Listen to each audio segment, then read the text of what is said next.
आदिश, यहाँ दोनों राजनीतिक दलों के जो मेहमान हैं वो इस बात को लेकर सहमत है कि साहब दिल्ली का चुनाव जो है वो आक्रोश वाला चुनाव था। अब उसके लिए मुद्दे अपने अपने अलग बता रहे हैं, लेकिन मेरा सवाल यह है कि अगर वाकई में दिल्ली विधानसभा वाला चुनाव और ये आक्रोश वाला चुनाव बनता है तो फिर क्या मामला इतना करीबी रहेगा? फिर तो मेरे ख्याल से दिल्ली में जो भी आएगा वो बड़ी सुनामी के साथ आएगा। आदेश,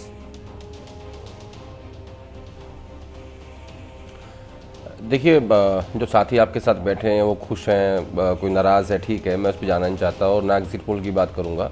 सबसे पहले तो इलेक्शन कमीशन को एक फाइनल डाटा जारी करना चाहिए कि कितना प्रतिशत दिल्ली में वोट हुआ है, क्योंकि अभी तक जो 6 बजे तक की वोटिंग हुई थी उसका डाटा नहीं आया है और उसी के हिसाब से फिर एनालिसिस किया जाएगा। दोनों ही पार्टियों के मेरिट्स डिमेरिट्स हैं, आम आदमी पार्टी के भी और बीजेपी के भी।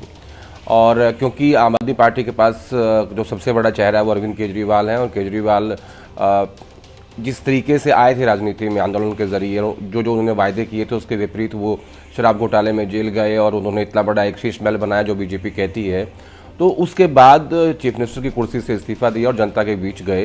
तो ये जनता अब उन्हें करप्ट मानती है, नहीं मानती है, ये 8 तारीख को समझ में आएगा। और जनता के बीच में क्या करप्शन इतना बड़ा इशू है जो 2013 में हुआ था वो आज भी उतना ही महत्वपूर्ण मुद्दा है, ये मुझे देखना है 8 तारीख को जब रिजल्ट आएगा।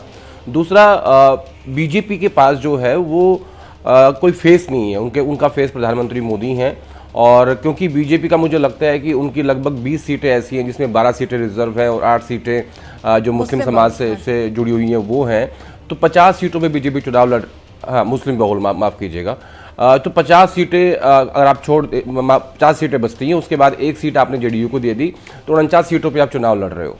दूसरा, सबसे महत्वपूर्ण बात यह है कि अगर ये चुनाव बीजेपी और आम आदमी पार्टी के बीच होगा, 2 पार्टियों के बीच होगा, तो इसमें आम आदमी पार्टी को फायदा मिलेगा।